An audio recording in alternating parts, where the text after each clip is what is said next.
Hello, good morning, नमस्कार, welcome back to my channel Pallavi Hingalkar blog. तर सर्वात आधी आपल्या चॅनलला नवीन असाल तर सबस्क्राईब करून द्या. न्यू व्हिडिओ शेवटपर्यंत एन्जॉय करा आणि बेल आयकॉनवर क्लिक करायला विसरू नका, त्यामुळे तुम्हाला नोटिफिकेशन येऊन जाते. तर महाराणी साहेब आमच्या गेलेल्या आहे शाळेत आणि मस्त मी ती गेल्याबरोबर डोक्याला तेल वगैरे लावून घेतलं आणि तोपर्यंत मी म्हटलं कामं चालू द्या आपले, तोपर्यंत म्हणजे आपलं कामं होईपर्यंत डोक्याला तेल छान असं मुरून जातं. नाही रात्री काही मला केसाला तेल लावायची काही आठवण राहिलेली नाही, म्हणून मग मी म्हटलं आता तरी होऊन जाते. आणि बरेच दिवस झाले केसांना तेल वगैरे काहीच नव्हतं. याच्यामुळे इन्फेक्शनमुळे नागिनच्या आणि याचे स्पॉट बघा कसे पडलेले आहे, असे डागं पडलेले आहे.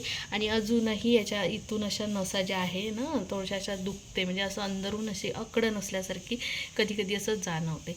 तर असो बसणार लवकरात लवकर, ते बरं झालं लवकरात लवकर बसले. सगळेजणं म्हणत आहे, कोणी पण मला विचारत आहे ना तर ते सगळेजणं म्हणत आहे की हे लवकरात लवकर म्हणजे आटोपलं म्हणून, नाहीतर मग इतका जास्त त्रास होतो त्याचा. 2-2 महिने बसत नाही आणि माझं बघितलं तुम्ही 5-6 दिवसातच मला बऱ्यापैकी आराम पडलेला होता. आणि आता तर पूर्ण ही जखम जी आहे ते सोकली. मेन म्हणजे काय, जखम ते सोकून गेलेली आहे. आता आतमधलं जे दुखणं आहे ते पण हळूहळू कमी होईल. तर असं आहे. आता चला मग मंडळी, आता मी घरातले कामं करून घेते. झाडझूड वगैरे झालेली आहे माझी, सकाळी झाडझूड घरातले सगळे जे बेसिक कामं आहे ते करून झालेले होते माझे. आणि त्यानंतर आंघोळ वगैरे केली, सर्वात आधी पूजा वगैरे करून घेतली आणि त्यानंतर मग लागली मी स्वयंपाकाला. आणि स्वयंपाकात करायची होती आज फुलकोबीची भाजी, वरण भात आणि पोळी.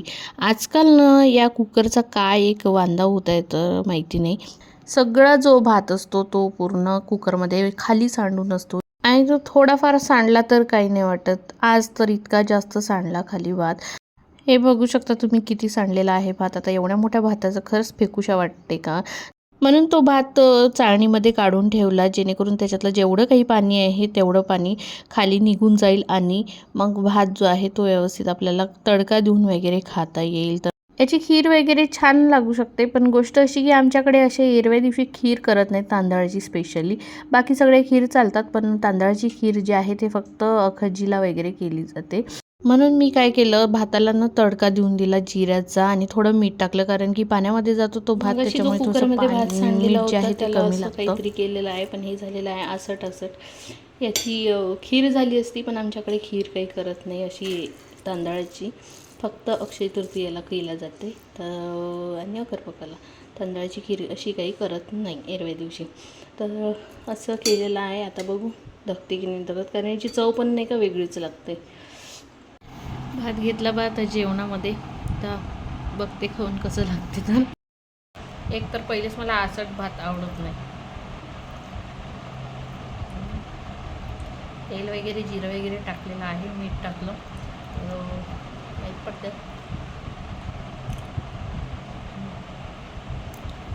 भरायला लागत आहे वरणासोबत चालला जाईल.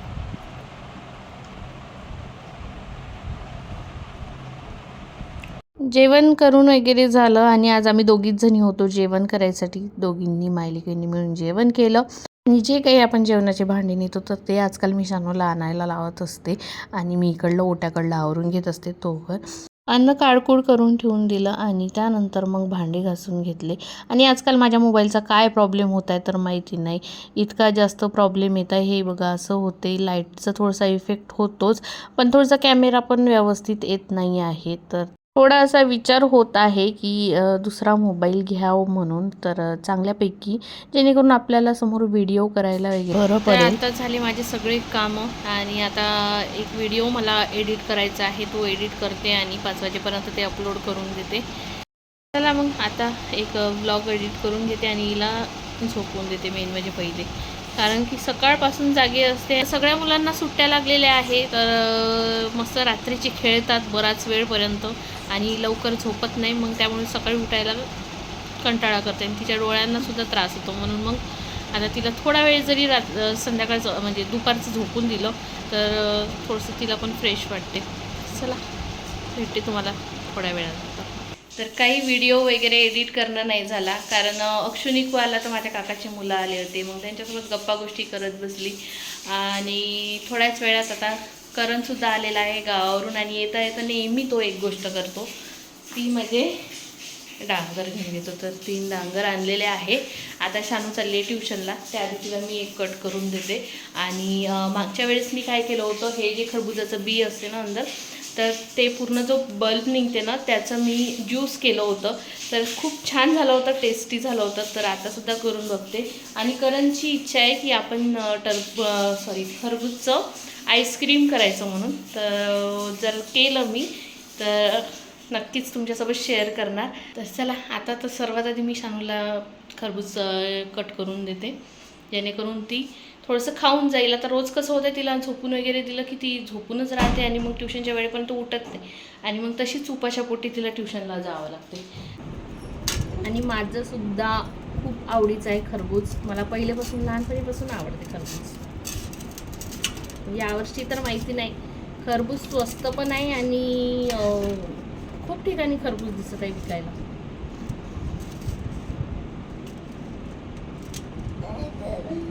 काय झालं बेटा?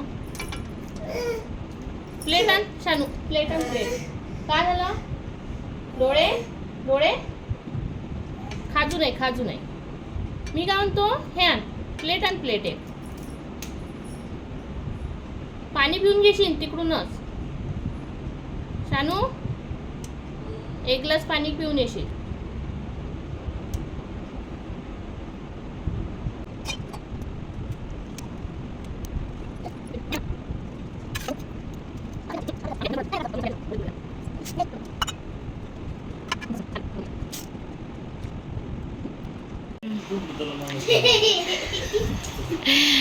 तर हे चाललेले आहे दोघंजण ट्युशनला. वियान पहिलेच रेडी. एक काळ असा होता का हा मुलगा रडत रडत जात होता, ओढत ओढत नेत होते त्याचे बाबा. आता बिलकुल 10 मिनटं अगोदरच त्याचा नांदा सुरू असते. स्नेहाताई सांगते मला की हा जसा यांनी जेवण केलं तशी त्याची घाई सुरू होते. अर्धा तास जरी वेळ असला शाळेला तरी नेऊन मागते. हा काय असते शाळेत एवढ्या लवकर? हो का?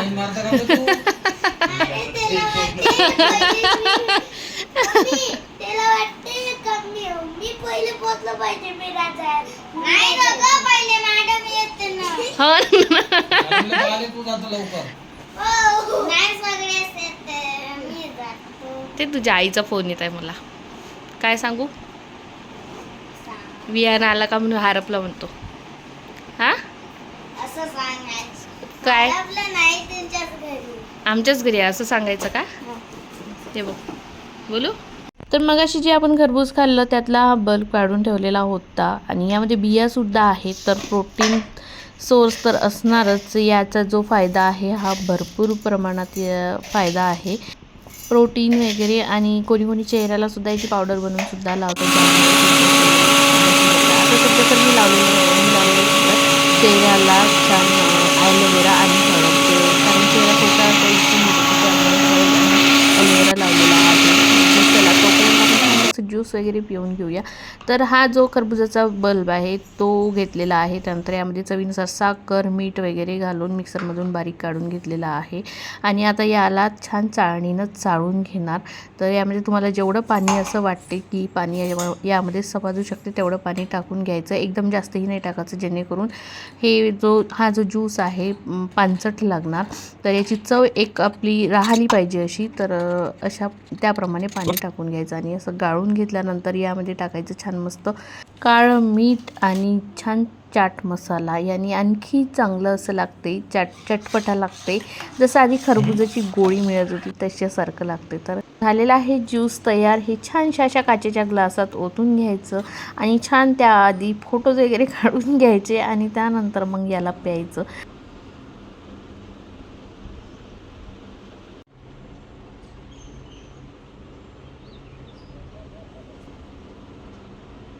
ज्यूस वगैरे पिऊन झाला आणि करण गेला होता आज त्याच्या मित्रांसोबत पाणीपुरी खायला. तर माझ्यासाठी हे आणलं होतं त्यांनी, सुकी पुरी जी आहे म्हणजेच शेवपुरी, ते आणलेलं होतं. मी पण खाऊन घेतली आणि त्यानंतर सायंकाळची झाडझूड वगैरे करून फ्रेश झाली आणि छान दिवावात करून घेतली देवाजवळ. आणि मग नंतर लागली मी माझ्या संध्याकाळच्या स्वयंपाकाला. काय करायचं विचारच पडते. सकाळचा तर स्वयंपाक होऊन जातो, डब्यात द्यावं लागते भाजी पोळी. तर संध्याकाळी कसं थोडंसं लाईट पाहिजे, तर विचार पडतो की काय करावं म्हणून. तर आता मी विचार करत आहे की सकाळचा जो स्वयंपाक होता, वरण भात भाजी पोळी फुलकोबीची भाजी केली होती, तर त्यातलं फक्त वरण उरलेलं आहे. तर आता विचार करत आहे की वरणाचे छान पराठेच करूया, वरणाचे पराठे आणि छान मस्त आंबट तिखट चटणी, कच्ची कांद्याची चटणी. तर आंबा टाकून छान, आता सीझन आहे मस्त आंब्याचं, तर मस्त मला तर पाणी सुटते तोंडाला. तर छान पराठे आणि कांद्याची आंब्याची चटणी. चलो लग जाऊ काम पर.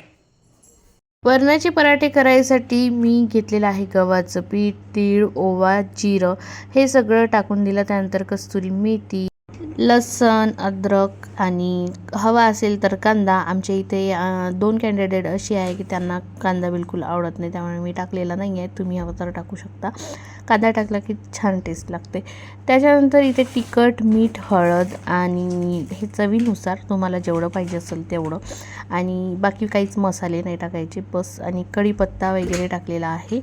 तर हे छान मिक्स करून घ्यायचं. जेवढे आपण इन्ग्रेडियंट टाकलेले आहे सगळं असं मिक्स करून घेणार आणि त्यानंतर यामध्ये आपलं जे सकाळचं वरण उरलेलं होतं ते टाकून देणार आणि मग हे सगळं असं मिक्स करून घेतल्यानंतर तुम्हाला हवं असेल तर यामध्ये पाणी टाकून सुद्धा तुम्ही, म्हणजे जर याच्यामध्ये ॲडजस्ट होत असेल तर पाणी टाकायचं, नाही तर मग नाही. जेवढा याच्यात तुम्हाला जसं घट्ट पाहिजे पातळ पाहिजे याच्यानुसार तुम्ही पीठ असं मळून घ्यायचं. त्यानंतर मग याची छान अशी गोल गोल पराठे टाकून तेलाने शेकून काढायचे. तर अशा पद्धतीने वरणाचे पराठे तयार होतात आणि खायला सुद्धा एकदम टेस्टी लागतात. त्याचसोबत एकदम असे सॉफ्ट होतात वरणाचे पराठे. तुम्ही खरंच ट्राय करून बघा. मी आधी रेसिपी शेअर केलेली आहे की नाही तर माहिती नाही, पण मी म्हटलं चला तुमच्यासोबत, मला काही आठवत नव्हतं म्हणून मी म्हटलं चला तुमच्यासोबत एकदा रेसिपी शेअर करूया. आणि कांद्याची चटणी केलेली आहे आणि हे आहे वरणाचे पराठे. तर छान असं टेस्टी जेवण होणार. जेवण झाल्यावर भेटते आता मी तुम्हाला. चटणी आणि पोळी एक नंबर, सॉरी पराठा एक नंबर, मस्त जेवण झालं. आता असं वाटत आहे बाहेर थोडंसं फिरावं, नाही तर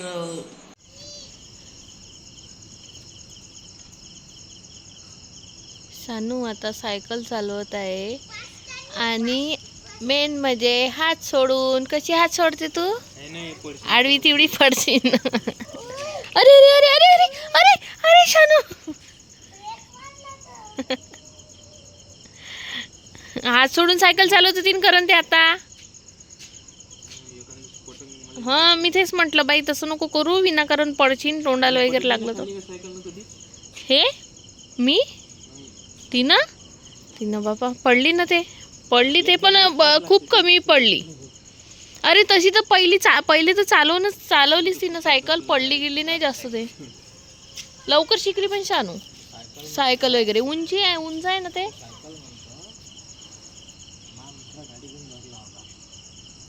मी गाडीनं कधीच नाही पडली, कधीच नाही, अजूनपर्यंत नाही मी गाडीनं पडली असेल भाऊनं. माहितीये का टर्निंग कशी होती माहितीये का? अशी राऊंड बस बस. माझ्या गाडीवर ट्रिपल सीट, त्याच्या गाडीवर ट्रिपल सीट. माझ्याजवळ होती माझ्या बाबाची गाडी. असा आता तुला उतरता येते बरोबर. तेवढी टर्निंग तिनं काढली. नाही तुला उतरता नव्हतं येत, त्यामुळे मी सायकल अंदर ठेवली होती. ही सायकल ना तिला उतरता नव्हतं येत, त्याच्यामुळे मग मी हे सायकल ठेवली होती बाजूच्या क्वार्टरमध्ये. ती मागे लागली आणि तिची थोडीशी हाईट पण वाढली ना, आता तिला बरोबर थोडंसं होऊन जाते. नाही तर हे फिरलं गर्गिने गड्ड्यात. कोण गरकण्या गड्ड्यात गेलं? अरे गाडीचं टप्पर फुटलं समोरचं. कोण रे? कोण? नाही का तू म्हणणाऱ्या लग्नाच्या टाइमला तू हो? स्प्लेंडर होती. मी मला आठवत नाही का मी गाडीनं पण पडली असं म्हणून. सायकलनं वगैरे. सायकल कोणची होती? आमच्या बाबाची ते कैचीवाली सायकल, कैची अशी दंडावाली नाही का, त्यात कैची सायकल खेळ म्हणजे चालवत होतो आम्ही. किती वेळा पडली मी. ते एवढी किती जड राहते माणसांची सायकल. मोठी गाडी शिकायचं कामच नाही पडलं. हो का? काऊन? संजोगाची गाडी आणली तर डायरेक्ट चालवायला घेऊन गेलो ना मामाजी बाबा चक्कर टाकाले. Very good, very good. नाही मा हात नाही सोडू शानू दीदी. नाही नाही नाही नाही नाही नाही, पडून जाशील. नाही ना बेटा, नाही ना. खूप मोठा आता टेन्शन आलंय आम्हाला. आमच्या तिघांना खूप मोठं टेन्शन आलेलं आहे की आपल्या चार एक महिने झाले असन इच्छाच मॅडम दाखवून द्यायला लागते. मॅडम दाखवून नाही उरलेलं. शानूचे अजूनपर्यंत दात आलेले नाही आहे. तिला 4 महिने झाले ना. 4 महिने एवढे कोणाचे दात असे म्हणजे नाही होते. तर तुम्ही तरी सांगा मला कमेंट करून की हे चांगलं आहे की बेकार आहे. चांगलं मास चढते ना. ते येऊन जाऊन जीभ लावत नाही का? हो तू चालू फिर. चलो. हो ना, अजूनपर्यंत तिचे दात आलेले नाही आहे. कधी येणार ते दात? जाऊ द्या, उद्या वगैरे उद्या चाललं जाऊ आपण शानू दवाखान्यामध्ये. दाखवा लागते बेटा दवाखान्यात. तर चला मग मंडळी, आता आजच्या ब्लॉगला करते मी इथेच येईन. आजचा ब्लॉग तुम्हाला कसा वाटला कसा नाही कमेंट्स करून नक्की सांगा. आणि आपल्या चॅनलला लाईक करा, शेअर करा, सबस्क्राईब करायला विसरू नका. आणि बेल आयकॉनवर नक्की क्लिक करा. भेटू उद्या नवीन एका छानशा व्हिडिओमध्ये. तोपर्यंत bye bye, good night, take care, bye.